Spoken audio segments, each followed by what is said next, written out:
Hello students, welcome to our channel Enrich Minds. I am Preksha Jain, back with class 6th science. Today we are going to study chapter 4, that is sorting material into groups. तो हम जो materials हैं उसको groups में sort करेंगे, उसको divide करेंगे. So वो कैसे करना है? तो जो हमारे सराउंडिंग में ऑब्जेक्ट्स प्रेजेंट होते हैं ना, उसको अलग अलग कैटेगरी में हमें डिवाइड करना है. सो हम चैप्टर को स्टार्ट करते हैं. तो क्या है ऑब्जेक्ट्स अराउंड अस. तो हमारे सराउंडिंग में क्या क्या ऑब्जेक्ट्स होते हैं वो देखते हैं हम. We have seen that our food and clothes have so much variety in them. So हमने हमारे जो स्टार्टिंग के लास्ट चैप्टर्स थे उनमें क्या देखा कि हमारे क्लोथ्स जो है एंड फूड है उसमें बहुत सारी वेराइटीज़ है. क्लोथ्स में क्या है, अलग अलग फाइबर्स से फैब्रिक बन रहा है एंड फैब्रिक भी डिफरेंट टाइप का है. एंड फूड्स में क्या है, जो अलग अलग स्टेट क्या है या फिर डिफरेंट वेजिटेबल्स एंड फ्रूट्स और जो ग्रेन से वेराइटी ऑफ फूड है. Not just food and clothes, there is such a vast variety of objects everywhere. But क्या है ना, सिर्फ फूड और क्लोथ्स में ये वैरायटी नहीं है, जो हमारे सराउंडिंग में ऑब्जेक्ट्स होते हैं ना उनमें भी काफ़ी सारी वैरायटी है. We see around us a chair, a bullock cart, a cycle, cooking utensils, books, clothes, toys, water, stone and many other objects. आप अपने सराउंडिंग में क्या है, बहुत सारे ऑब्जेक्ट्स देखते हो. ये तो सिर्फ क्या कुछ एग्जाम्पल है. चेयर है, बुलक कार्ट है. अब बुलक कार्ट काफ़ी लोगों ने नहीं भी देखा होगा अपने सराउंडिंग में, क्योंकि क्या है ना, ये तो जनरली विलेज एरिया में ही देखने मिलता है. बट इसके अलावा बाकी के जो ऑब्जेक्ट्स हैं, कुकिंग यूटेंसिल्स हैं, किचन में देखें, बुक्स हैं हमारे बैग में होती है, स्टडी टेबल पे होगी, क्लोथ्स आपके वार्डरोब में होंगे, टॉयज होंगे, स्टोन्स मिल जाते हैं देखने के लिए. तो ठीक है, ये बहुत कॉमन से ऑब्जेक्ट्स हैं.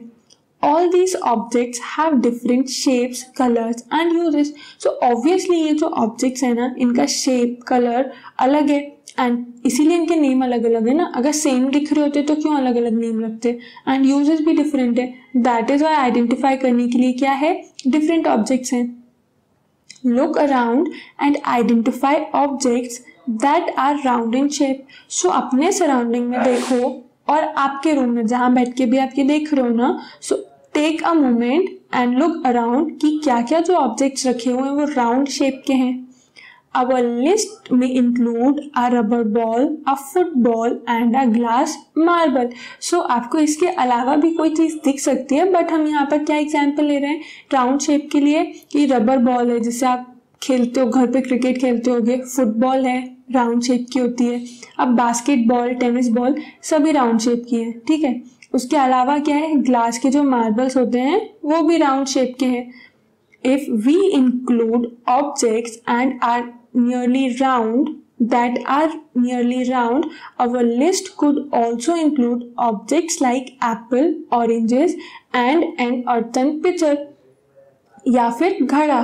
तो अगर हम क्या देखें, ये तो सिर्फ ऑब्जेक्ट हो गई क्या जो राउंड है, बट अगर नियरली राउंड की बात की जाए तो और भी ऑब्जेक्ट्स हो सकते हैं. जैसे एप्पल है, सो वो भी क्या है, ऑलमोस्ट राउंड होता है. ऑरेंज भी क्या है, राउंड है. अर्थन पिचर जो होता है, पॉट है या फिर घड़ा है, वो भी क्या रहेगा, राउंड शेप है. Suppose we were looking for objects that are edible.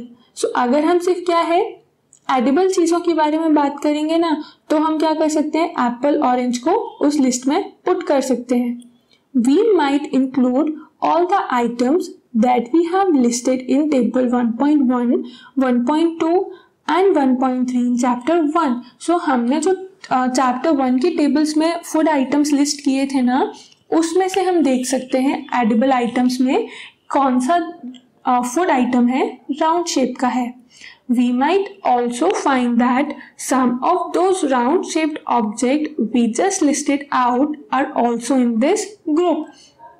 So आप क्या देखोगे ना, उसमें जो आपने राउंड शेप में लिस्ट किए ना, वो आप यहाँ पर भी यूज करोगे राउंड शेप में लिस्ट करने के लिए. Let us say we wish to make a group of objects that are made of plastics. But अगर आपको बोल दिया जाए आपको सिर्फ ऐसे राउंड ऑब्जेक्ट सिलेक्ट करना है एंड लिस्ट बनाना है जो कि किससे बन रहे हैं, जो कि प्लास्टिक से बन रहे हैं, then buckets, lunch box, toys, water container,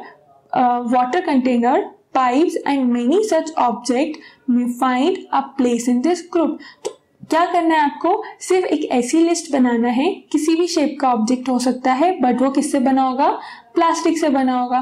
तो अब एक मोमेंट फिर से लो, अपने सराउंडिंग में प्लास्टिक के ऑब्जेक्ट्स देखो क्या है। तो बहुत सारे मिल जाएंगे ना। बैग में क्या होता है, लंच बॉक्स होता है, टॉयज हैं प्लास्टिक से बनते हैं, वाटर कंटेनर है, वाटर बॉटल है, स्टील के भी होते हैं बट प्लास्टिक बॉटल्स भी होते हैं। जो फ्रिज बॉटल है वो क्या है, प्लास्टिक की भी होते हैं। देन पाइप्स जो है जनरली वो प्लास्टिक के होते हैं। तो बहुत सारे ऑब्जेक्ट ऐसे हैं जो कि किससे बन रहे हैं, प्लास्टिक से बनते हैं। There are so many ways to group objects. So अब क्या है ना, हम अलग अलग कैटेगरी पे कर सकते हैं ना, कि शेप देख लिया एक तो, कि ऐसे ऑब्जेक्ट सिलेक्ट करना है जो राउंड शेप के हैं, या फिर दूसरे ऑप्शन में आप ये कर सकते हो ऐसे ऑब्जेक्ट्स जो कि रेक्टेंगुलर शेप के हैं, या फिर क्यूब शेप के हैं। उसके अलावा क्या देखा हमने, ऐसे आइटम्स जो कि हम एडिबल हैं, खा सकते हैं, एंड कुछ जो हम नहीं खा सकते, नॉन एडिबल है, ये कैटेगरी हो गई। उसके बाद क्या कैटेगरी आई कि ऐसे ऑब्जेक्ट सिलेक्ट करना है जो प्लास्टिक से बन रहे हैं। अब अगर प्लास्टिक के आइटम्स को आप अलग लिस्ट में कैटेगराइज कर रहे हो तो और भी मटेरियल्स होते हैं ना, जैसे वुड है, मेटल है कोई, सो ये ऑब्जेक्ट्स जो हैं वो अलग लिस्ट में आ जाएंगे। दैट मीन्स कि बहुत सारे मेथड्स हैं जिसकी हेल्प से हम ऑब्जेक्ट्स को ग्रुप कर सकते हैं। In the above example, we have grouped object on the basis of their shape or the materials they are made from. So अभी हमने ऊपर क्या किया, यहाँ पर स्टार्टिंग में जो पढ़ा ना, उसमें जो ऑब्जेक्ट्स हैं उनको दो तरीकों से डिवाइड किया, ग्रुप किया। एक तो क्या था, उसका शेप क्या है, दैट मीन्स कि राउंड शेप वाला जो एग्जाम्पल है ना, वो हमने किसके बेसिस पे किया, शेप के बेसिस पर। एंड वो ऑब्जेक्ट जो है वो किस मटेरियल से बन रहा है, जैसे कि यहाँ पर देखा ना, प्लास्टिक मटेरियल। तो दो जो मेथड्स थे या दो जो मेन क्राइटेरिया थे वो यहाँ हमने देखे। All objects around us are made of one or more material. सो हमारे सराउंडिंग में जो भी ऑब्जेक्ट्स हैं ना, वो या तो एक ही मटेरियल से मिलके बन रही हैं, एंड कई बार मिक्सचर ऑफ मटेरियल से भी मिलके बनती है, मतलब वन से ज़्यादा मटेरियल से मिलके भी बन रही है। These materials may be glass, metal, plastics, would, cotton, paper, mud और सॉइल। सो ये मटेरियल क्या हो सकते हैं, ये मटेरियल हो सकता है ग्लास हो सकता है, मेटल है, प्लास्टिक है, वुड है, कॉटन है, बहुत सारे मटेरियल्स हैं जिनसे ये ऑब्जेक्ट्स हैं मिलके बन रही हैं। Can you think of more examples of material. So इसके अलावा और भी मटेरियल हैं क्या जिनसे कोई ऑब्जेक्ट्स बनती हैं।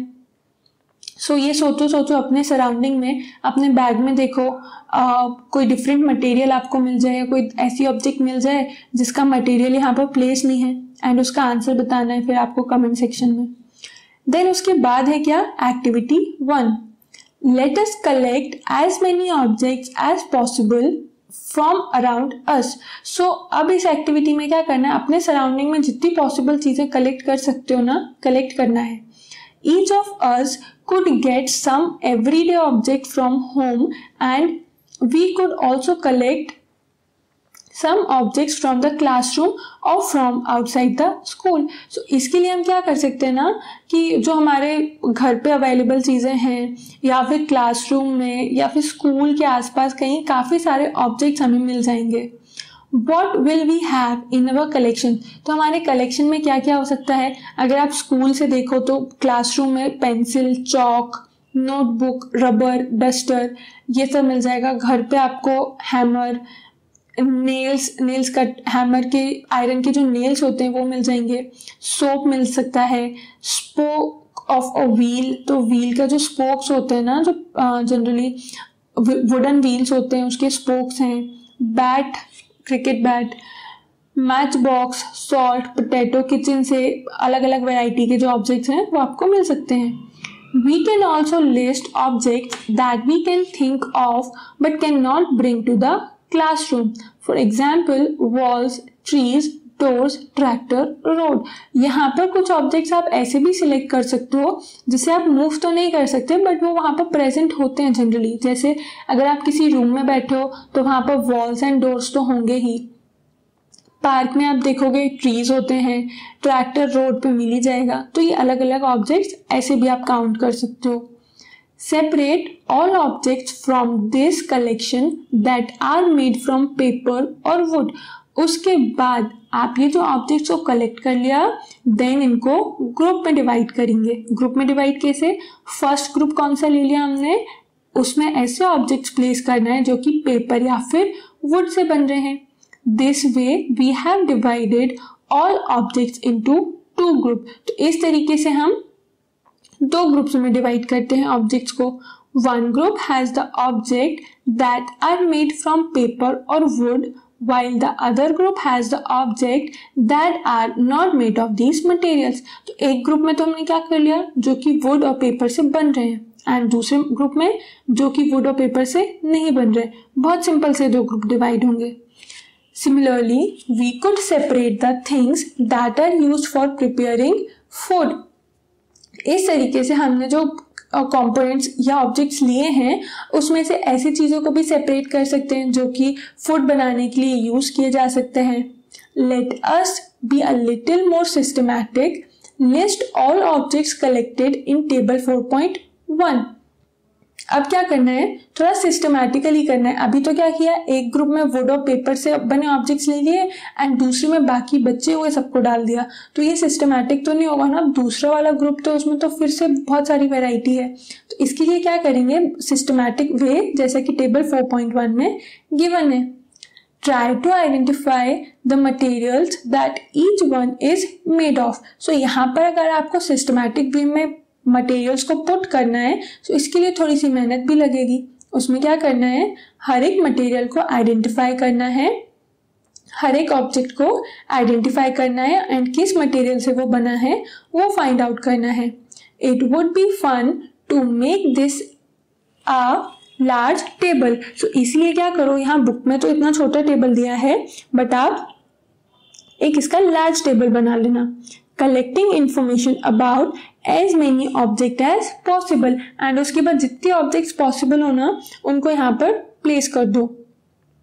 It may seem difficult to find out the materials out of which some of these objects are made. So क्या होगा ना, ये थोड़ा सा डिफिकल्ट होगा, कुछ ऑब्जेक्ट्स का मटेरियल आप आइडेंटिफाई कई बार नहीं भी कर पाओगे।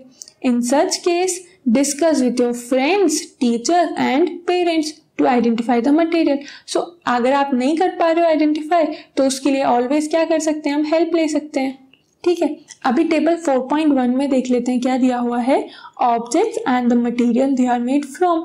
अब जैसे प्लेट है, जो थाली होती है ना, कुकिंग प्लेट, वो क्या मटेरियल यूज होता है उसकी, जनरली स्टील की प्लेट्स भी होती हैं घर पे, ग्लास की प्लेट्स भी देखी होंगी आपने, प्लास्टिक की प्लेट्स भी होती हैं कई बार, और दूसरा जो मेटल है, जो अलॉयज भी हैं, उनसे भी ये प्लेट्स का फॉर्मेशन होता है। देन पेन है, तो पेन प्लास्टिक का भी है, मेटल के भी हैं पेन। तो इस टाइप से आप और ऑब्जेक्ट्स लिख के वो किस मटेरियल से मिलके बन रहे हैं वो यहाँ पर प्लेस कर सकते हो। अब है क्या, activity 2। Table 4.2 list some common materials. So table 4.2 में क्या कुछ कॉमन मटेरियल्स हैं। You can also add more materials in column 1 that are known to you। So ये जो column 1 है ना, इसमें आप blank है और अपनी नोटबुक में और columns भी ऐड कर सकते हो। उससे क्या होगा, आपको जो भी मटेरियल और पता है ना वो यहाँ पर फिल हो जाएंगे। Now try and think of everyday object you know that are made mainly of these materials and list them in column 2। So column 2 में क्या करना है, जो यहाँ पर मटेरियल्स है ना, इस मटेरियल से जो भी ऑब्जेक्ट बन रही है, जिसे आप अपने सराउंडिंग में देखते हो, डेली में यूज करते हो या फिर आपको पता है, तो उसे कॉलम 2 में फिल करना है। जैसे यहाँ पर दिया हुआ है ना कि वुड से क्या बन रहा है, chair, table, plug, bullock cart, and bullock cart के जो व्हील्स हैं वो किससे बनते हैं, वुड से बनते हैं। सो एक ही मटेरियल से काफी सारे टाइप के ऑब्जेक्ट्स का फॉर्मेशन हो रहा है। पेपर के एग्जाम्पल दिए हुए हैं कि पेपर से क्या चीज़ का फॉर्मेशन होता है, तो बुक्स का, नोटबुक्स का, न्यूज़पेपर, कुछ टॉयज होते हैं जैसे पजल्स हैं या फिर कार्ड्स हैं, ये भी किससे बनते हैं, पेपर से बनते हैं। देन लेदर का यूज जनरली कौन से ऑब्जेक्ट्स बनाने के लिए किया जाता है? बैग्स जो होते हैं, लेदर के बैग्स आते हैं, बेल्ट्स होते हैं, जैकेट्स होती हैं, तो लेदर का यूज किया जाता है। प्लास्टिक एक जो मटेरियल है उसका जनरली यूज कहाँ पर होता है? टॉयज बनाने, चेयर बनाने, और भी काफ़ी सारे अपने सराउंडिंग में देखो आपको ऑब्जेक्ट्स मिलेंगे, पेन स्टैंड, आपके स्टडी टेबल पे ही काफ़ी सारे ऑब्जेक्ट्स हो जाएंगे जो कि प्लास्टिक से बन रहे हैं। मे बी पॉसिबल कि आप जहाँ पर फ़ोन या लैपटॉप रखे हो, स्टैंड है, वो प्लास्टिक या फिर जो अलग टाइप के प्लास्टिक होते हैं उनसे मिलके बनता है। उसके बाद कॉटन है, तो कॉटन के लिए का यूज़ कहाँ कहाँ होता है? क्लोथ्स बनाने के लिए होता है। एंड क्लोथ्स में भी क्या? Bedsheets, curtains, towels, clothing material है, अलग अलग जगह कॉटन का यूज होता है। इसके आगे स्टार्ट करने से पहले हम बूझो क्या बोल रहा है वो देखते हैं। बूझो wants to know whether we found some material that were used for making more than one type of an object. So बूझो क्या माइंड में क्या है ना कि वो ये पूछ रहा है कि एक ही मटेरियल जो है वो अलग अलग ऑब्जेक्ट बनाने के लिए यूज कर सकते हैं क्या? सो ऑब्वियसली आंसर यस होगा। अब जैसे आप अलग अलग सब्जेक्ट पढ़ रहे हो कि नहीं पढ़ रहे हो, साइंस पढ़ लेते हो, मैथ्स भी पढ़ लेते हो, सोशल साइंस भी पढ़ लेते हो, ऐसे ही ये मटेरियल भी क्या है, आपके जैसा ही मल्टी टैलेंटेड है, बहुत सारे ऑब्जेक्ट्स बनाने के लिए यूज में आ जाता है। What do we find from these tables? तो सबसे फर्स्ट क्वेश्चन तो ये आना चाहिए था आपके माइंड में, ये पढ़ने से पहले ही, ये लाइन पढ़ने से पहले, कि ये जो दो टेबल्स हैं इसका मतलब क्या निकल रहा है। पहले हमने क्या किया? First we grouped object in many different ways, तो हमने क्या किया? ऑब्जेक्ट को अलग अलग वेज में ग्रुप किया। We then found that objects around us are made of different materials, तो पहले हमने क्या देखा कि जो ऑब्जेक्ट्स है ना वो अलग अलग मटेरियल से बन रहे हैं। ये देखो, ये ऑब्जेक्ट अलग अलग मटेरियल से बन रही है ना। At times an object is made of a single material, and एक टाइम ये भी होता है कि कोई जो एक ऑब्जेक्ट है ना वो सिर्फ एक ही मटेरियल से बनती है। ऐसा नहीं होगा कि एक ही पेन है उसमें सारे टाइप के मटेरियल्स जो हैं वो ऐड कर दिए जाएं। An object could also be made of many materials, और अगर अलग अलग देखा जाए ना तो एक पेन है उसमें तो सारे मटेरियल्स नहीं होंगे, बट आप वैरायटी ऑफ पेन्स जब देखोगे तो कोई सा पेन होगा जो मेटल का होगा, कोई वुड का हो सकता है, कोई प्लास्टिक का हो सकता है। सो ऐसे अलग अलग वैरायटी अवेलेबल हो सकती है। And then again one material could be used for making many different objects. उसके बाद एक और कंडीशन क्या राइज हो सकती है, जहां पर एक ही मटेरियल बहुत सारे ऑब्जेक्ट बनाने के लिए यूज में आ रहा है। What decides which material should be used for making any given object, तो ये कैसे डिसाइड होता है कि यही मटेरियल यूज होगा ऑब्जेक्ट बनाने के लिए? It seems that we need to know more about different materials, तो इसीलिए क्या है, हमें अलग अलग मटेरियल्स के बारे में थोड़ा और पढ़ना है अभी। तो अब देखते हैं क्या मटेरियल्स की प्रॉपर्टीज क्या हैं। Properties of materials. Have you ever wondered why a tumbler is not made with a piece of cloth? So tumbler जो होता है जिसमें आप जनरली वाटर या दूसरा कोई लिक्विड सब्सटेंस रखते हो ना, तो वो क्लॉथ का नहीं बनता। बना सकते हैं ना क्लॉथ, इतने different different variety of colours के होते हैं, तो क्या करते हैं टम्बलर को हम क्लॉथ से बना लेते हैं। क्या होगा? अब आप बोल रहे हो कि कितनी सिली सी चीज है कि क्लॉथ में तो हम कुछ भी डालते हैं तो वो दूसरे साइड पास हो जाता है, वाटर में तो एक साइड से दूसरी साइड वाटर चला जाएगा, तो कैसे टम्बलर बनाना पॉसिबल है उससे? Recall our experiment with piece of cloth in chapter 3 and also keep in mind that we generally use a tumbler to keep a liquid. So ये ध्यान रखना है यहाँ पर कि क्लॉथ की जो हमने एक्सपेरिमेंट किया था कि वो क्या है, वीविंग या निटिंग से बन रहा है एंड उसमें बीच में स्मॉल पोर्स होते हैं। और ये ध्यान रखना बहुत जरूरी है कि टम्बलर का यूज किस लिए होता है? लिक्विड रखने के लिए होता है। Therefore, would it not be silly if we were to make a tumbler out of cloth? So ये तो बहुत सिली हो जाएगा ना कि अगर हम टम्बलर जिसमें कि हमें लिक्विड रखना है उसमें क्या कर दें, हम उसको क्लॉथ से बना दें। What we need for a tumbler is glass, plastics, metals or such और other such material that will hold water. तो इसके लिए हमें किसकी रिक्वायरमेंट होती है? ऐसे सब्सटेंसेस की जो कि वाटर को होल्ड करें। एग्जाम्पल के लिए क्या हो सकते हैं? ग्लास है, प्लास्टिक है, मेटल है, इसका अगर टम्बलर बनेगा तो वो वाटर को कंटेन कर सकता है, उसमें से वाटर फ्लो इजीली नहीं होगा।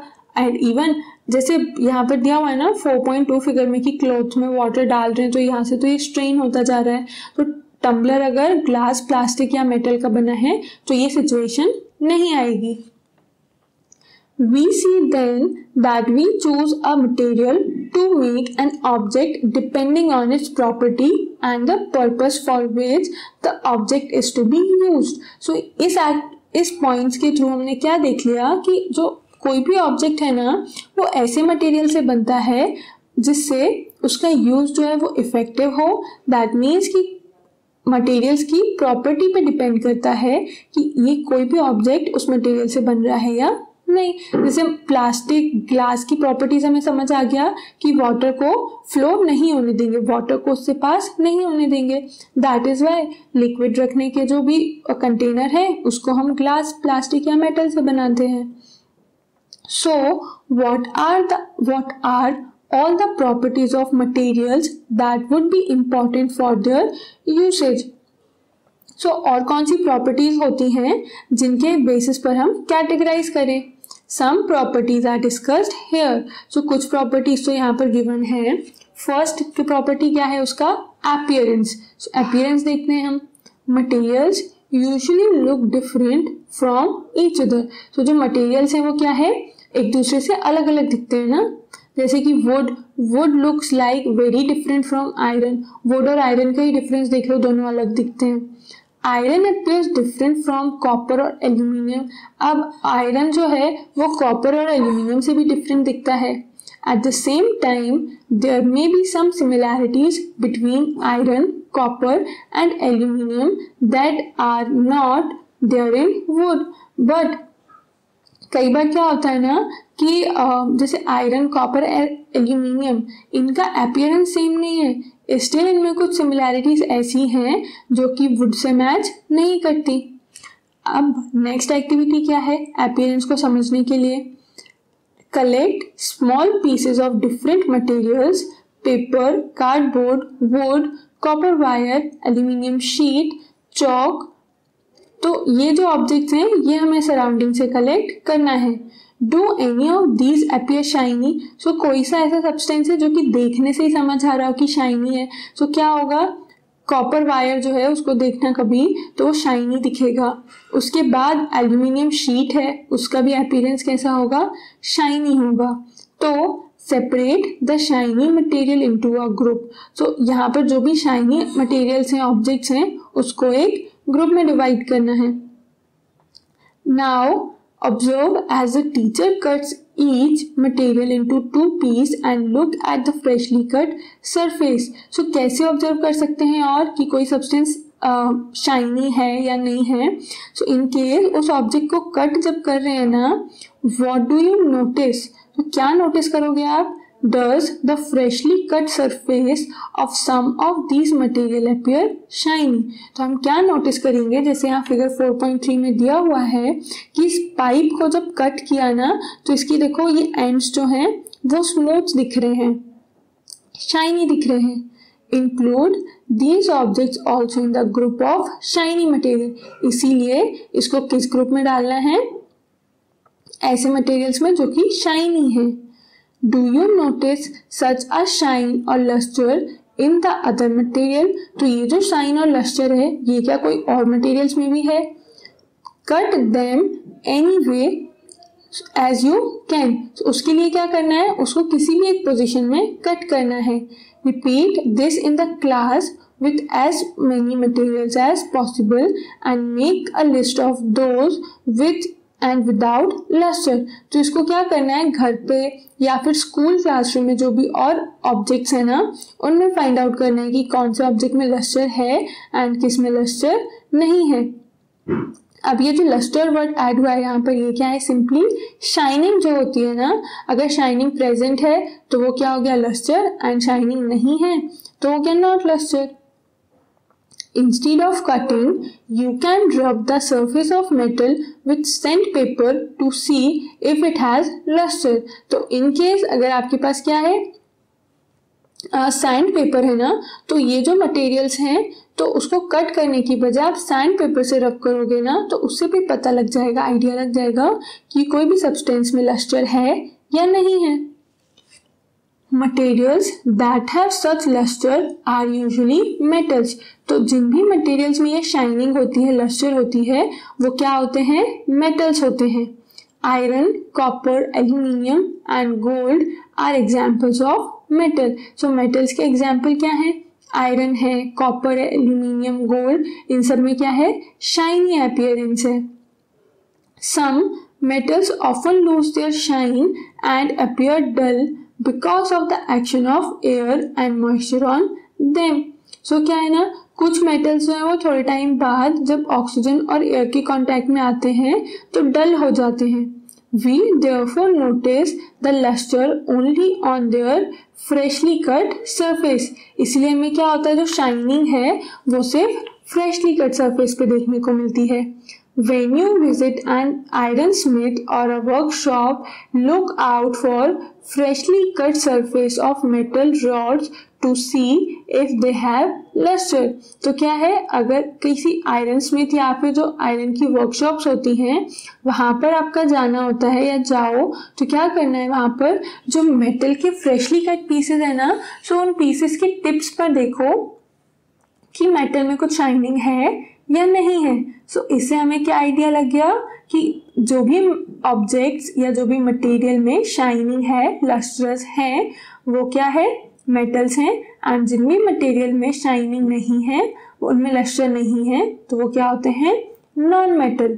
अब नेक्स्ट टॉपिक क्या है, हार्डनेस. तो हम यहाँ पर क्या पढ़ रहे हैं, कोई भी मटेरियल्स की जो प्रॉपर्टीज हैं. तो एक प्रॉपर्टी हमने पढ़ ली अपीयरेंस, अब दूसरी प्रॉपर्टी क्या है, हार्डनेस. So next property है hardness.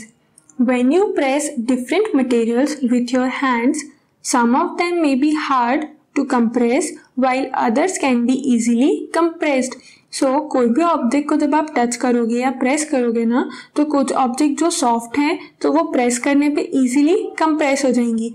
प्रेस मीन्स जो आप फोर्स अप्लाई कर रहे हो उस ऑब्जेक्ट पे, एंड कंप्रेस में क्या होगा, ऑब्जेक्ट का शेप चेंज हो रहा है. तो कुछ ऑब्जेक्ट जो इजीली कंप्रेस हो रही हैं वो क्या हो गए, सॉफ्ट. एंड कुछ ऑब्जेक्ट्स इतने हार्ड होते हैं कि वो इजीली कंप्रेस ही नहीं होते हैं. For example, take a metal key and try to scratch with it. The surface of a piece of wood, aluminium, a piece of stone, a nail, candle, chalk, any other material or object. तो क्या करना है, एक की जो metal की होती है उसको सबसे फर्स्ट चीज तो आप प्रेस करके देखो, उसमें कुछ भी चेंज होता है क्या, नहीं होता है. इवन हमारी फिंगर में ही पेन होने लगेगा अगर बहुत ज्यादा उसको प्रेस करेंगे तो. सो की हेल्प से ये कुछ ऑब्जेक्ट्स दिए हुए हैं जिनको क्या करना है, स्क्रैच करके देखना है. You can easily scratch some materials while some can not be scratched so easily. So कुछ मटेरियल तो इजीली स्क्रैच हो जाएंगे, जैसे क्या है, कैंडल है, चौक है, इसको आप अगर की से स्क्रैच करोगे तो इजीली स्क्रैच हो जाएगा, है ना, और वो पाउडर में कन्वर्ट हो जाएगा. बट अगर वुड को आप स्क्रैच करोगे तो क्या होगा, उस पर सिर्फ कुछ मार्क्स बनेंगे, बाकी वो पाउडर में इतना इजीली कन्वर्ट तो नहीं होगा. एल्यूमिनियम है, स्टोन का पीस है, आयरन नेल है, इसमें क्या होगा, सिर्फ स्क्रैचेस बनेंगे, उसमें कुछ भी पाउडर में कन्वर्जन नहीं होगा.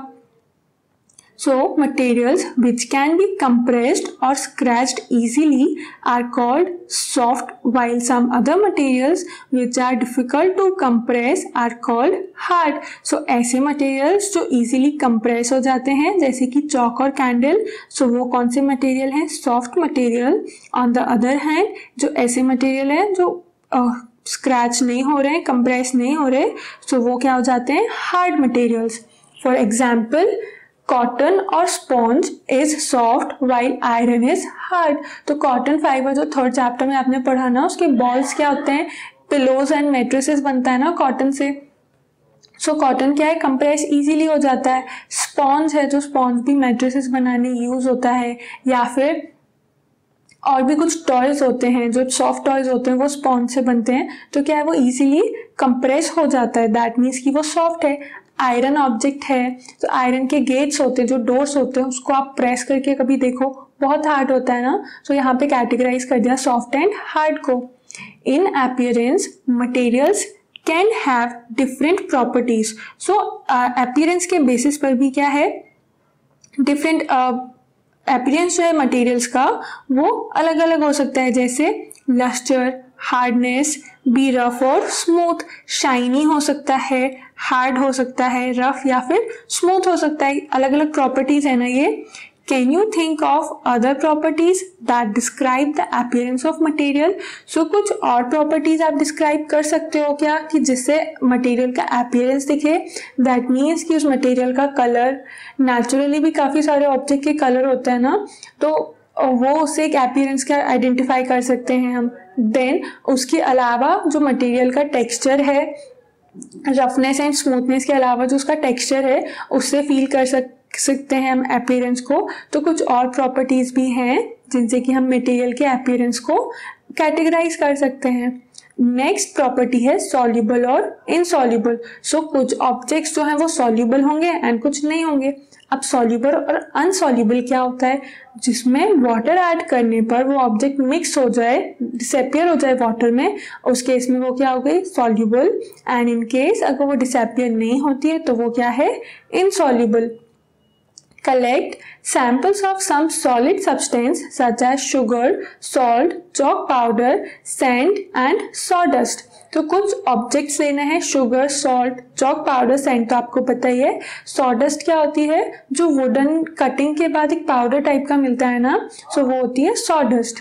टेक 5 ग्लासेस और बीकर्स। इस एक्टिविटी में क्या करना है, 5 ग्लासेस लेना है या फिर बीकर। इसके लिए अगर आप ग्लास के जो बीकर से वो लोगे ना तो वो ज़्यादा अच्छा होगा, क्योंकि आप उसमें चेंज जो हो रहा है वो इजीली ऑब्जर्व कर सकते हो। Fill each one of them about 2/3 with water. And हर एक को क्या करना है, 2/3 तक फिल करना है। Add a small amount spoonful of sugar to the first glass, salt to the second, and similarly add small amount of other substances into the other glasses. तो क्या करना है, जो आपने 5 ग्लासेस लिए हैं ना, जिसमें सेम अमाउंट ऑफ वाटर लिया है, तो 5 ग्लासेस में ये जो डिफरेंट मटेरियल्स है ना, जो हमने 5 मटेरियल्स लिए हैं, वो 1 स्पून सब में इक्वल अमाउंट फिल करना है, ऐड करना है उसमें। State the contents of each of them with a spoon. And वो जो कंटेंट ऐड करने के बाद स्पून की हेल्प से प्रॉपरली स्टिर करना है। Wait for a few minutes. Then उसके बाद कुछ मिनट वेट करने के बाद ऑब्जर्वेशन देखना है हमको। Observe what happens to the substance added to water. So water में जो हमने सब्सटेंसेस ऐड किए थे उसमें क्या हुआ। Note your observation as shown in table 4.3। So table 4.3 जो है ना, उसमें ऑब्जर्वेशंस को नोट डाउन करना है। ये एक्सपेरिमेंट आप इजीली कर सकते हो। अब आप अपने ऑब्जर्वेशन देखना वो यहाँ से मैच करते हैं या नहीं। हमें क्या देखना है कि कौन सा ऑब्जेक्ट डिसअपियर हो रहा है एंड कौन सा ऑब्जेक्ट डिसअपियर नहीं हो रहा। तो सबसे फर्स्ट सॉल्ट। तो सॉल्ट को जब आप वाटर में ऐड करोगे ना एंड स्टिर करोगे तो वो क्या है, कंप्लीटली डिसअपियर हो जाएगा। दैट मीन्स कि वो डिसॉल्व हो गया। सेम होगा शुगर के साथ। शुगर को जब आप वाटर में ऐड करोगे वो कंप्लीटली डिसॉल्व होकर डिसअपियर हो जाएगा। देन उसके बाद आता है क्या, सैंड। सैंड को आप वाटर में डिसॉल्व करोगे ना तो वो नहीं होगा, वो क्या होगा, बॉटम पे सेटल हो जाएगा।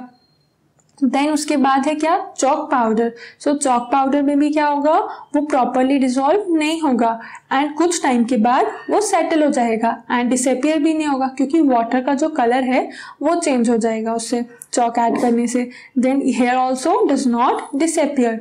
सॉडस्ट जो है, तो सॉडस्ट भी क्या है ना, वुडन पाउडर है, तो वो क्या करता है, वाटर को कलेक्ट कर लेता है एंड इसीलिए जेली लाइक सब्सटेंस बना के वो भी विजिबल रहता है, तो वो भी क्या होगा, does not disappear. So disappear क्या क्या होंगे, सिर्फ सॉल्ट एंड शुगर।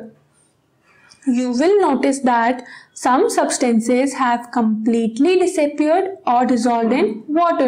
So कुछ substance क्या हुए, completely disappear हो गए and dissolve हो गए। We say that these substances are soluble in water. तो ये substance क्या है, water में soluble हैं। Other substances do not mix with water and do not disappear even after we stir for a long time. So कुछ substance ऐसे थे जिनको ज़्यादा टाइम के लिए स्टिर किया, उसके बाद भी डिसअपियर नहीं हुए. तो these substances are insoluble in water. तो ऐसे सब्सटेंस को कौन सी कैटेगरी में रख दिया हमने? इनसॉल्युबल. सो जो सब्सटेंस डिसअपियर हो गए, मिक्स हो गए, डिसॉल्व हो गए, वो सॉल्युबल. एंड जो डिसअपियर नहीं हुए, मिक्स नहीं हुए प्रॉपरली, वो क्या हो गए? Insoluble. Water plays an important role in the functioning of our body because it can dissolve a large number of substances. So body में water क्यों important है? फर्स्ट चैप्टर में आपने पढ़ा हुआ है कि जो डाइजेशन की प्रोसेस है उसके लिए वाटर रिक्वायर्ड है. जो हमारे फूड में पढ़ा एंड सेकेंड चैप्टर में हमने कि जो फूड में अलग अलग वेराइटीज हैं उसमें क्या है, वाटर भी एक इम्पॉर्टेंट कंपोनेंट है. क्योंकि बॉडी में जो इतने सारे टाइप के सब्सटेंस है ना, उसको डिसॉल्व करने के लिए क्या चाहिए? वाटर चाहिए. Do liquids also dissolve in water? So अब जो लिक्विड्स हैं वो भी डिसॉल्व होते हैं क्या वाटर में? सो इसके लिए हम देखते हैं activity 5. Collect samples of vinegar, lemon juice, mustard oil or coconut oil, kerosene or any other liquid. So यहाँ पर कुछ liquids दिए हैं जो oils हैं या juices हैं, वो लेना है. Take a glass tumbler, fill it up to half with water. उसके बाद क्या करना है? एक ग्लास टम्बलर लेना है एंड उसको हाफ तक वाटर से फिल करना है. Add a few spoonful of one liquid to this and stir it well.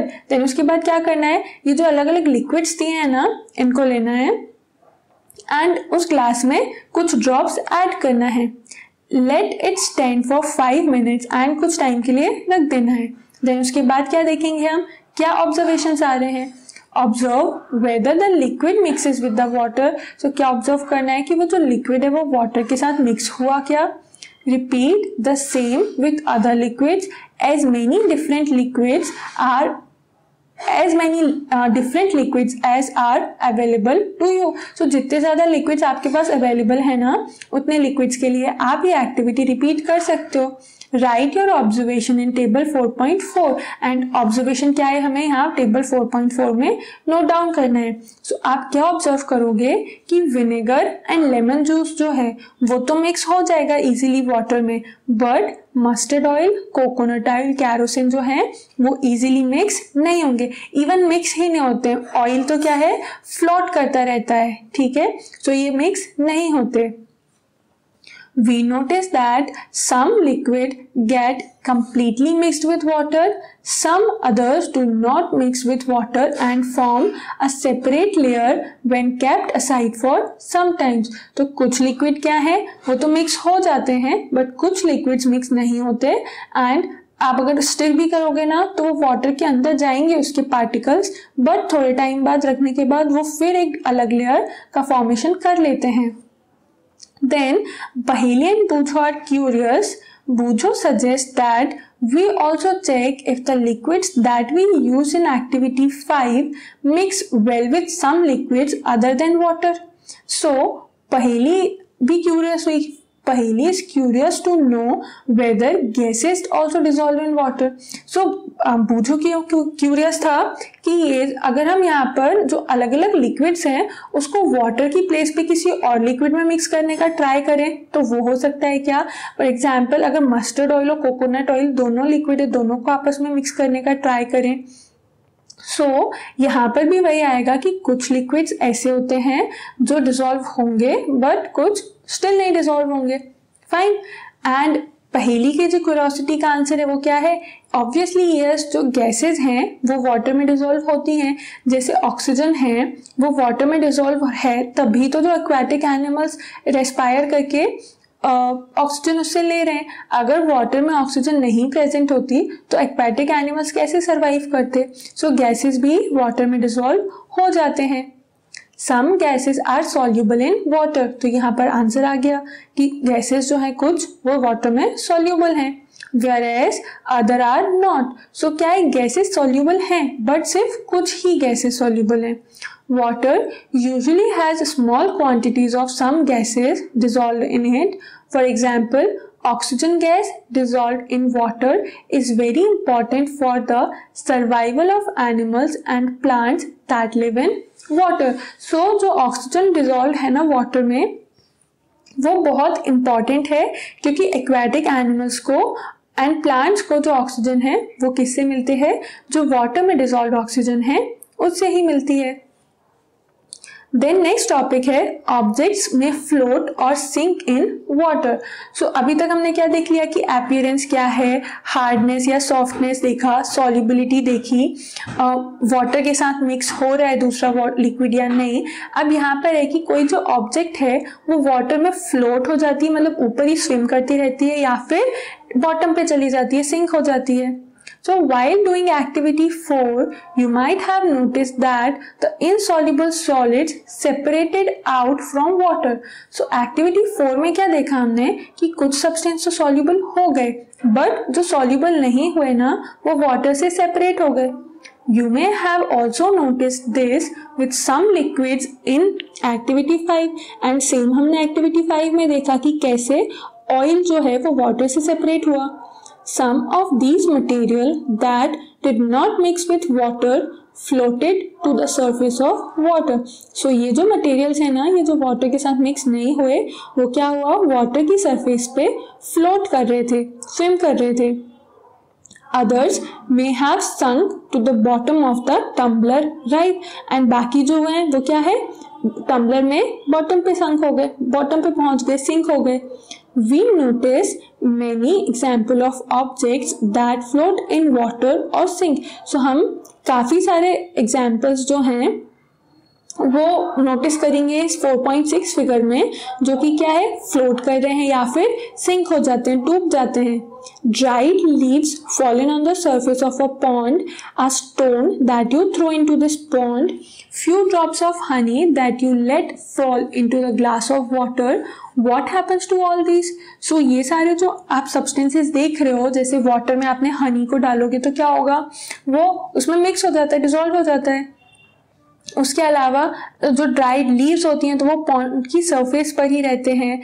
And अगर स्टोन आप डालोगे तो वो क्या होगा, कई बार पानी में चला जाता है एंड कई बार नहीं भी जाता है। उसका भी रीज़न होता है क्योंकि स्टोन्स की भी प्रॉपर्टीज अलग अलग होती हैं। So Boojho would like you to give him 5 examples each of object that float and those that sink in water.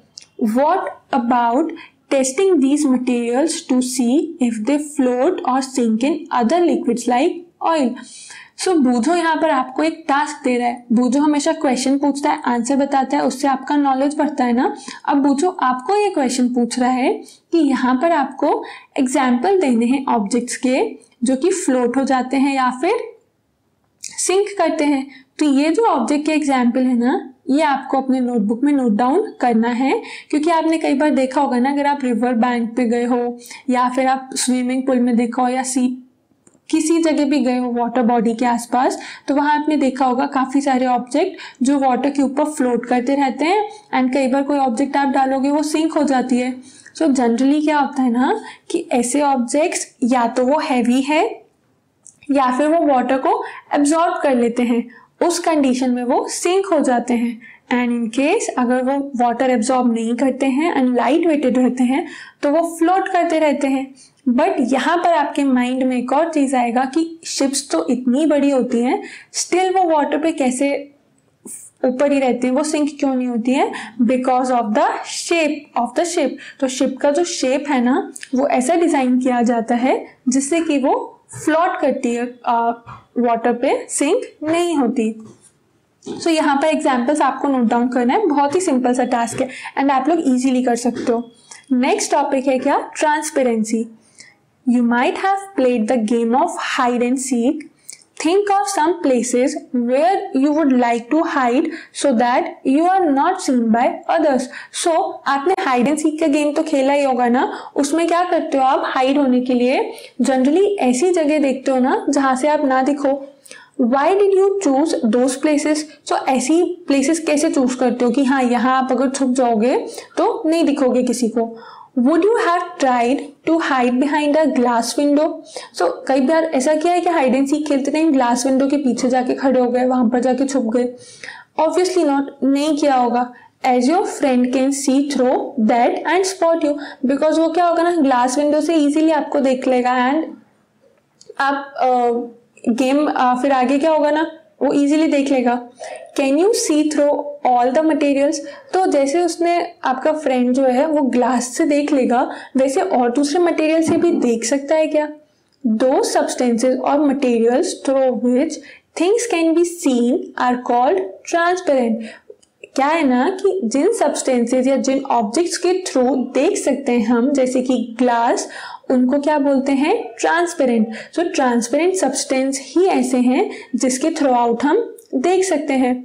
Example के लिए क्या है? Glass, water, air and some plastics are example of transparent material. So transparent material के examples दिए हुए हैं यहाँ पर। ग्लास है, सबसे कॉमन है, वाटर, एयर है, या फिर प्लास्टिक भी होते हैं कुछ टाइप के जिसके थ्रू आउट हम देख सकते हैं। Shopkeepers usually prefer to keep biscuits, sweets and other eatables in transparent containers of glass or plastic so that buyer can easily see these items। तो शॉपकीपर्स जो होते हैं ना, वो जो अट्रैक्टिव फूड आइटम्स होते हैं ना, जैसे बिस्किट्स है, स्वीट्स हैं, चॉकलेट्स, टॉफीज, इसको क्या है? ट्रांसपेरेंट कंटेनर में रखते हैं। रीजन क्या है? बिकॉज जो बच्चे होते हैं वो उसको देख के अट्रैक्ट हो, इसीलिए ट्रांसपेरेंट में रखते हैं। अगर वो हाइड करके रखेंगे, ऐसे रखेंगे कि सामने किसी को दिखे ही ना, तो उसकी शॉप की तरफ कोई अट्रैक्ट नहीं होगा ना। इसलिए वो क्या करते हैं? ग्लास उसमें रखते हैं, ग्लास के कंटेनर्स में, जिससे दूर से ही देख के लोग अट्रैक्ट हों और शॉप पर आए वो ईटेबल्स लेने के लिए। On the other hand, there are some materials through which you are not able to see। अब कुछ मटेरियल्स ऐसे भी होंगे जिसके थ्रू आउट हम नहीं देख सकते। These materials are called opaque and ऐसे मटेरियल्स को क्या बोलते हैं? opaque। So जिसके थ्रू आउट हम देख सकते हैं, जिसके दूसरे साइड पर, वो क्या होते हैं? ट्रांसपेरेंट। एंड जिनसे नहीं देख सकते वो क्या है? opaque। You cannot tell what is kept in a closed wooden box, a cardboard carton or a metal container। So जैसे आप metal container में या फिर wooden box में के अंदर क्या रखा है, ये बाहर से देख के नहीं बता सकते ना। Wood, cardboard and metals are example of opaque material। तो example क्या हो जाएंगे opaque material के? wood है, कार्डबोर्ड है, या फिर मेटल्स हैं। सो ये सब किसके एग्जाम्पल हो गए? ओपेक मटेरियल के। Do we find that we can group all material and objects without any confusion as either opaque or transparent? So जितने भी ऑब्जेक्ट्स हैं उनको आप दो कैटेगरी में ही डिवाइड कर सकते हो, क्या either opaque या फिर ट्रांसपेरेंट। या तो हम देख सकते हैं कंप्लीटली या फिर बिल्कुल भी नहीं देख रहे। इसके इंटरमीडिएट भी कुछ आता होगा ना? यस, वो देखेंगे हम कहाँ? एक्टिविटी 6 में। Take a sheet of paper and look through it towards a lighted bulb। Make a note of your observation। क्या करना है? एक पेपर शीट लेना है एंड उससे लाइटेड बल्ब होगा उसकी तरफ देखना है एंड ऑब्जर्वेशन नोट डाउन करना है। Now put 2-3 drops of some oil and spread it on the sheet of paper। उसके बाद क्या करना है? उस पेपर शीट पे ऑयल स्प्रेड करना है। Look again the lighted bulb through that portion of the paper on which the oil has been spread। अब जिस पेपर पे जहां ऑयल स्प्रेड किया है ना, उसको अगेन देखना है। Do you find that the bulb is more clearly visible than before? आप अगर ये एक्टिविटी परफॉर्म करोगे ना तो क्या होगा? जब आप प्लेन वाइट पेपर से देखोगे ना तो बल्ब उतना क्लियर नहीं दिखेगा, बट जब आप पेपर पे ऑयल ड्रॉप्स को स्प्रेड करके उस पार्ट से देखोगे ना जहां पर ऑयल है, तो आपको बल्ब थोड़ा सा क्लियरली देख सकता है। But can you see clearly through the oil paper? But इतना भी क्लियरली नहीं दिखेगा कि जितना आप ग्लास से देख सकते हो। बस क्या होगा ना कि आप पेपर से देख रहे थे तो आपको बिल्कुल भी नहीं दिख रहा था, बट ऑयल्ड पेपर से देखोगे तो मतलब फेंटली दिखेगा, बेयरली थोड़ा बहुत दिख सकता है। Is everything on the other side of it visible? So उसके दूसरे साइड का जो है वो कंप्लीटली विजिबल नहीं होगा। तो आंसर क्या है यहाँ पे? ये नो रहेगा। परहैप्स नॉट, यहाँ पे देखो आ ही गया कि नहीं होगा ऐसा। The materials through which object can be seen but not clearly are known as translucent. So ऐसे objects जिसके हम दूसरे साइड देख तो सकते हैं but एकदम clearly नहीं, तो उसे क्या बोलते हैं? ऑब्जेक्ट को ट्रांसल्यूसेंट. तो हमने 3 टाइप्स पढ़ लिए, transparent, translucent and OPEC.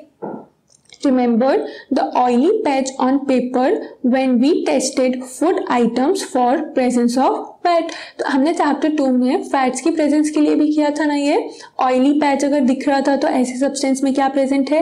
Fats present है. That was translucent too. तो उसमें भी क्या हो रहा था? जो पेपर पे पैच आ रहा था ना, वो भी क्या है? ट्रांसलूसेंट है. Can you think of some more example of translucent material? So कुछ और एग्जाम्पल्स भी यहाँ हम नोट डाउन कर सकते हैं क्या? We can therefore group materials as opaque, transparent and translucent. So हम क्या कर सकते हैं? मटेरियल्स को 3 कैटेगरी में डिवाइड कर सकते हैं. ये यहाँ पर 3 कैटेगरीज गिवन है. पहली suggested covering the glass of a torch with your palm at a dark place. Switch on the torch and observe the other side of the palm. So क्या है? एक डार्क रूम में torch का जो जहाँ से लाइट आता है ना, उसको आप किससे कवर कर लो? पाम से कवर कर लो अपने, एंड ऑब्जर्व करो. She wants to know whether palm of your hand is opaque, transparent or translucent. So क्या ऑब्जर्व करना है कि जो हैंड है वो ट्रांसपेरेंट है, ट्रांसलूसेंट है या ओपेक है. तो सबसे फर्स्ट चीज क्या इससे कैंसिल आउट हो जाएगा? ट्रांसपेरेंट, क्योंकि आप अपने हैंड से दोनों साइड का तो नहीं देख सकते हो. तो ये क्या हो गया? कंप्लीटली ट्रांसपेरेंट हो गया. बट ये जो लाइट है ना, ये आप सिर्फ कब देख पाओगे अपने हैंड से दूसरे साइड पर? जब डार्क रूम होगा. अगर डार्क रूम नहीं है ना, तो हैंड्स पे ऐसा ग्लोनेस नहीं दिखेगा. तो इन डार्कनेस हैंड्स कैसे एक्ट कर रहा है? Translucent. But in general hand क्या है हमारा? ओपेक है. अगर अभी आप अपना हैंड रख दोगे अपने फोन या कंप्यूटर स्क्रीन के सामने, तो आप ये वीडियो नहीं देख पाओगे. दैट मीन्स कि हैंड क्या है? ओपेक है.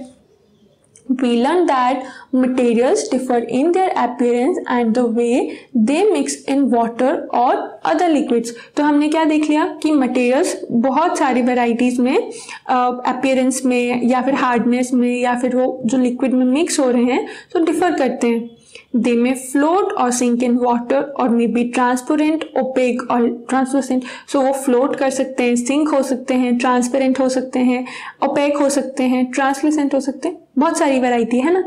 Material can be grouped on the basis of similarities or differences in their properties. So material को किस कैटेगरी में किस बेसिस पर ग्रुप किया गया है? उसमें जो सिमिलैरिटीज हैं या फिर डिफरेंसेस हैं जो प्रॉपर्टीज में, इस बेसिस पर ग्रुप किया हुआ है. Why do we need to group materials? अब यहाँ पर सबसे मेन क्वेश्चन आता है जो हम पूरे चैप्टर में पढ़ तो रहे हैं कि ग्रुपिंग हो रही है, बट क्यों हो रही है grouping? In everyday life, we often group materials for our convenience. So हमारी convenience के लिए, हमारी easiness के लिए हम जो objects हैं उनको group में divide कर रहे हैं. At home, we usually store things in such a manner that similar objects are placed together. So हम घर पे क्या करते हैं? ऐसे अरेंज करते हैं ना कि एक टाइप की जो चीजें हैं वो एक ही प्लेस पर हों. Such an arrangement help us to locate them easily. इससे क्या होता है ना, हम उसे लोकेट इजीली कर पाते हैं जब भी हमारी रिक्वायरमेंट हो. Similarly a grocer usually keep all the biscuits at one corner of his shop, all soaps at the other, while grains and pulses are stored at some other place. तो आप किसी शॉप पर जाओगे या even आप जो super markets होते हैं वहां जाओगे तो आप क्या देखते हो कि एक टाइप की चीजें एक ही प्लेस पर है. एक प्लेस पे अगर बिस्किट्स हैं तो वहां पर जितने भी ड्रॉर्स होंगे या कबर्ड्स होंगे उनमें क्या होगा? रैक्स में बिस्किट होगा. एक सेक्शन होगा जहां पर सारे वेराइटीज के सोप्स होंगे. जो ग्रेन्स एंड सीरियल्स होते हैं उसके लिए एक अलग सेक्शन होगा. तो ठीक है, हर एक चीज को क्या है? कन्वीनियंस है ना. अगर एक सोप यहाँ पर एक रैक में रखी है एंड 2-3 रैक्स के बाद दूसरी सोप रखी है, सर्च करना डिफिकल्ट होगा ना. दैट इज वाई क्या है, हम ग्रुप में डिवाइड करते हैं. ऐसे ही मटेरियल्स को भी ग्रुप में डिवाइड किया जाता है जिससे उसको फाइंड आउट करने में कन्वीनियंस हो रहे. There is another reason why we find such grouping useful. And एक और reason क्या है? Dividing materials in groups makes it convenient to study their properties and also observe any patterns in these properties. तो क्या है एक और, उस मटेरियल की जो प्रॉपर्टीज हैं उसको स्टडी करने में भी क्या होता है ना, इजी रहता है अगर उसको हम ग्रुप में डिवाइड करते हैं तो.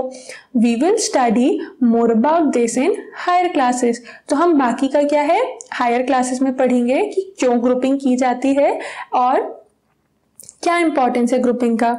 सो हमने इस चैप्टर में क्या क्या पढ़ लिया कि जो ऑब्जेक्ट्स है उनको हम ग्रुप में डिवाइड कर रहे हैं. क्यों कर रहे हैं, क्योंकि कन्वीनियंस है एंड प्रॉपर्टी को स्टडी करना इजी होगा.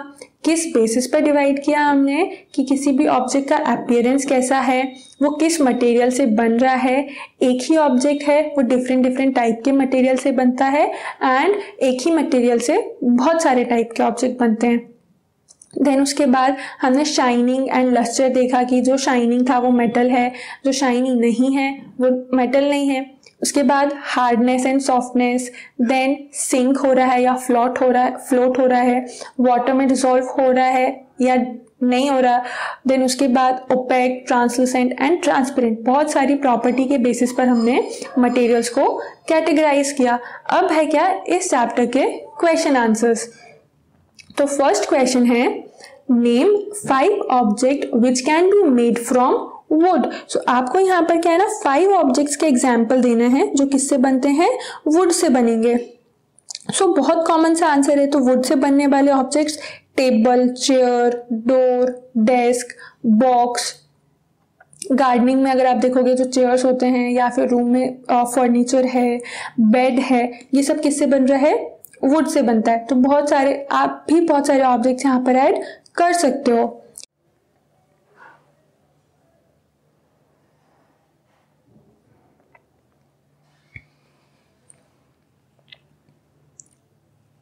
क्वेश्चन सेकंड है select those object from the following which shine. So यहाँ पर हमें वो ऑब्जेक्ट्स बताने हैं जो शाइन करते हैं. तो सबसे फर्स्ट है क्या, ग्लास बोल. तो ग्लास बोल क्या है, शाइन करता है. बट हमने बीच में एक जगह ये भी पढ़ा था ना कि जो ऑब्जेक्ट शाइन करते हैं वो मेटल के होते हैं. तो यहाँ पर ग्लास बोल क्या आ जाएगा, एक्सेप्शन, कि कुछ ऐसे भी ऑब्जेक्ट्स होते हैं जो शाइन तो करते हैं बट वो मेटल के नहीं होते. तो उसका एग्जाम्पल क्या हो गया, glass bowl. Then plastic toys. तो प्लास्टिक टॉयज जनरली शाइन नहीं करते. स्टील स्पून है तो स्टील स्पून में शाइनिंग होती है. सो यहाँ पर कौन से 2 ऑब्जेक्ट हो जाएंगे, ग्लास बोल and steel spoon. Third question है मैच द ऑब्जेक्ट्स. तो यहाँ पर जो ऑब्जेक्ट्स एंड उनके मटेरियल दिए हैं ना उसको हमें मैच करना है. अभी यहाँ पर एक चीज ये है कि एक जो ऑब्जेक्ट है ना उसके आगे मल्टीपल मटेरियल्स भी आप ऐड कर सकते हो. जैसे बुक है, बुक सिर्फ किससे बन रही है, पेपर से बनती है, तो हमने यहाँ पर मैचिंग कर दिया. टम्बलर है, टम्बलर किस से बन सकता है, ग्लास से भी बन सकता है एंड प्लास्टिक से भी बन सकता है. सो हमने यहाँ पर ग्लास के आगे 2 लिखा हुआ है एंड प्लास्टिक के आगे भी हम क्या लिख देंगे, 2, बिकॉज टम्बलर जो है वो ग्लास एंड प्लास्टिक दोनों से बन रहे हैं. Then third one is chair. तो चेयर किससे बन रही है, वुड से या फिर प्लास्टिक से. सो 1 आपको मैं एग्जाम्पल दे रही हूँ, सेकेंड एग्जाम्पल का जो मैचिंग है वो आपको ही करना है. फोर्थ वन है टॉय. तो टॉय जनरली किसके बनते हैं, प्लास्टिक के ही बनते हैं. एंड शूज किसके बन रहे हैं, लेदर का बनता है. तो जो चेयर, टम्बलर एंड टॉयज में और मटेरियल्स के ऐड करने के ऑप्शंस हैं वो ऐड आपको ही करना है. फाइन. सो ये सिंपल सा मैचिंग है जहां पर ऑब्जेक्ट्स एंड मटेरियल्स को हमें मैच करना था. नेक्स्ट क्वेश्चन है question 4. State whether the statement given below are true or false. तो यहाँ पर जो स्टेटमेंट्स हैं उसमें हमें ट्रू फॉल्स बताना है. फर्स्ट स्टेटमेंट क्या है, stone is transparent while glass is opaque. तो स्टोन ट्रांसपेरेंट और ग्लास ओपेक, ये तो जस्ट ऑपोजिट है. ये क्या हो गया, फॉल्स. यहाँ पर क्या होना था, ग्लास ट्रांसपेरेंट होता है एंड स्टोन ओपेक होता है. That is why first statement जो क्या है वो हो गया फॉल्स. सेकेंड स्टेटमेंट है a notebook has lustre while eraser does not. तो लस्टर का मतलब क्या है, शाइनिंग है. नोटबुक में कहाँ से शाइनिंग है, तो इसलिए ये भी क्या है, false. Third is chalk dissolve in water. Chalk जो है वो वाटर में डिजॉल्व हो जाती है, तो ये क्या है, फॉल्स. हमने एक एक्टिविटी में किया ना, चॉक वाटर में डिजॉल्व नहीं होती है, वो सेटल डाउन हो जाती है थोड़ी देर बाद. फोर्थ स्टेटमेंट है a piece of wood floats on water.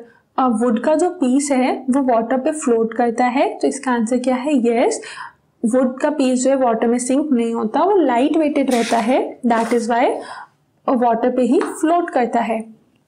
Next है sugar does not dissolve in water. तो शुगर जो है वो वाटर में डिजोल्व नहीं होती है। ये क्या हो गया? ये तो गलत है ना, शुगर तो वाटर में डिजोल्व हो जाती है, दैट इज वाई यहाँ पर क्या आ गया? False. Next is oil mixes with water. तो ये भी क्या है? गलत है, ऑयल तो मिक्स नहीं होता ना, तो ये क्या हो गया? False. Next is sand settle down in water. तो ये तो ट्रू है ना, क्योंकि सैंड क्या होता है, अगर आप वाटर में से मिक्स भी करोगे कुछ टाइम बाद क्या होगा? बॉटम पे सेटल हो जाती है, तो ये हो गया ट्रू।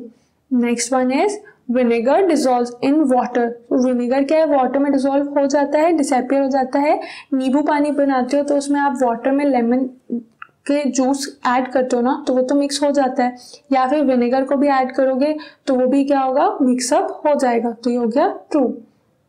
नेक्स्ट क्वेश्चन है given below are the names of some objects and materials. तो यहाँ पर कुछ ऑब्जेक्ट और मटेरियल के नेम दिए हुए हैं, water, basketball, orange, sugar, globe, Apple and earthen picture. इसमें से आपको क्या बताना है ना? कैटेगराइज करना है। फर्स्ट कैटेगरी में क्या है? राउंड शेप और अदर शेप। तो आपको इन ऑब्जेक्ट में से राउंड शेप बताना है एंड अदर शेप बताना है। तो हम सबसे पहले देखते हैं कि राउंड शेप के ऑब्जेक्ट्स कौन कौन से हैं। तो यहाँ पे मैंने ना आर इनिशियल लिखा हुआ है। बास्केटबॉल राउंड शेप का है, ऑरेंज भी क्या है? Round shape, globe is also round shape and Apple is a round shape. तो ये क्या हो गए? ऑब्जेक्ट राउंड शेप्स के हैं। देन उसके बाद water, sugar and earthen pot आ जाएगा क्या? Any other shapes. Earthen picture जो है ना वो भी ऑलमोस्ट राउंड तो होता ही है, बिकॉज पॉट जो है वो क्या है? ऑलमोस्ट राउंड होता है। इसको भी आप राउंड की कैटेगरी में लिख सकते हो। सो अदर शेप्स में क्या आएगा? सिर्फ sugar and water. Next category है eatables and non eatables. So eatables में क्या क्या आ जाएगा? ऑरेंज, शुगर, एप्पल, ये क्या रहेगा? ईटेबल्स में। And basketball, globe and earthen picture क्या आ जाएंगे? नॉन ईटेबल्स में। नेक्स्ट क्वेश्चन है list all the items known to you that float on water. So आपको जितने भी आइटम्स के नेम पता है ना जो वाटर पे फ्लोट करते हैं वो यहाँ पर नोट डाउन करना है। Check and see if they will float on an oil or kerosene. उसके बाद क्या चेक करना है कि ये ऑयल या कैरोसिन में भी फ्लोट करते हैं या फिर उसमें सिंक हो जाते हैं। सो यहाँ पर अगर हम कुछ कॉमन एग्जांपल्स देखें तो क्या आएंगे? वुड है, वुड का तो अभी देखा है ना कि वुड फ्लोट करती है वाटर पे। प्लास्टिक की बॉल है, अगर आप कभी वाटर में डाल दोगे ना तो वो क्या है? सिंक नहीं होती, फ्लोट करती रहती है। फेदर्स होते हैं जो बर्ड्स के। थर्माकोल है, मैचस्टिक है, इवन हेयर्स भी है ना, वो क्या करते हैं? और वाटर पे फ्लोट करते रहते हैं, मिक्सअप नहीं होते। तो ये कुछ एग्जाम्पल्स हो गए। अगर आपको इसके अलावा भी कुछ एग्जाम्पल्स पता है तो आप वो भी लिख सकते हो। एंड ये सारे ही जो आइटम्स हमने यहाँ लिख रहे हैं ना, wood, plastic ball, feather, thermocol, matchstick, hair, ये सब क्या है? कैरोसिन और ऑयल में भी फ्लोट करते हैं, उसमें भी मिक्सअप नहीं होते हैं। देन नेक्स्ट 7th क्वेश्चन है find the odd one out from the following. So यहाँ पर ऑड वन आउट देखते हैं हम। ये बहुत फन गेम है ना। Chair, bed, table, baby and cupboard. तो इसमें से क्या ऐसा है जो डिफरेंट है? आप देखो, आप chair, bed, table and cupboard ये सब किसका बन रहा है? वुड से बन रहा है। एंड बेबी क्या है? बेबी तो लिविंग ऑर्गेनिज्म है, तो इसमें ऑड वन आउट क्या हो गया? Baby. Second is rose, jasmine, boat, marigold, lotus. तो यहाँ पर rose, jasmine, marigold and lotus क्या है? फ्लावर्स हैं। बोट क्या है? एक वुडन ऑब्जेक्ट है या फिर नॉन लिविंग ऑब्जेक्ट है। तो ये यहाँ पर क्या कर दिया? इसको ऑड वन आउट अंडरलाइन कर दिया। Then aluminium, iron, copper, silver and sand. तो इनकेस अगर आपको नहीं पता है ना तो ये जो 4 दिए हुए ना name, aluminium, iron, copper and silver, ये चारों मेटल हैं। आपने ये सारे जो चारों मेटल है ना, इनके ऑब्जेक्ट्स आपके घर पे अवेलेबल होंगे। तो आपने देखा होगा कि इनमें शाइनिंग होती है। बट सैंड क्या है? ऑड वन आउट, ये मेटल नहीं है। लास्ट है sugar, salt, sand, copper sulphate. So यहाँ पर क्या कैटेगरी आई है कि शुगर, सॉल्ट और कॉपर सल्फेट जो है ना वो बॉटम में डिसॉल्व हो जाएंगे, बट सैंड जो है वो डिसॉल्व नहीं होगी, वो बॉटम पे सेटल डाउन हो जाएगी। दैट इज वाई यहाँ पर हमने क्या किया, सैंड को वन आउट कर दिया। सो ये क्या हुआ, यहाँ पर ये चैप्टर 4 एंड हुआ, जहाँ पर हमने देखा कि कैसे हम अलग अलग मटेरियल्स को कैटेगराइज करते हैं, जो इतनी सारी प्रॉपर्टीज पढ़ी जिसके बेसिस पर हमने क्या किया, डिफरेंट ऑब्जेक्ट्स को ग्रुप में डिवाइड किया। तो आई होप आपको ये चैप्टर समझ आया होगा, बट इन केस कोई डाउट है, कोई क्वेरी आता है तो आप कमेंट सेक्शन में पूछ सकते हो। And study well. Thank you.